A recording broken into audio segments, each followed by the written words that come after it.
Sort of not really the weather for this, but somebody asked about the sunroof function on these cars. It's been a while since we had a sunroof on Tucson. Anyway, since late 24 and 25 we now have a sunroof. Controls are up through here. Now this might be very simple for some people, but for a lot of people they might never had a car with a sunroof. So to fully close, you can kind of half click and then fully click.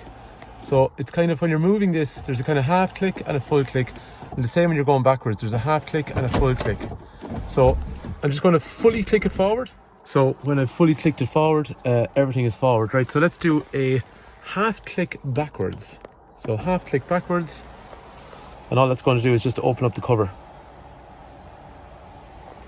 Next then, let's just do a full click.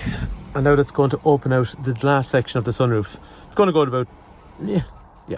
So that's kind of the level of a sunroof. So as in, the sunroof's kind of nearly like a traditional old size sunroof in terms of size. And just for anyone that's curious what it looks like on the outside, that is the kind of gap you get. And then there's obviously this windbreaker up here. So for closing the roof, if I do half a click, and actually just keep my, I don't have to keep my finger on it, but half a click, it's just closing down that section there. Whereas if I did a full click, it would have brought that forward. The other function then is tilt. So rather than going backwards or forward, I'm going to push straight upwards. So push upwards, it tilts that upwards. That's just a small little marginal tilt on the sunroof. And then to close it back down, I'm just going to do a half click again and it pulls it back into place.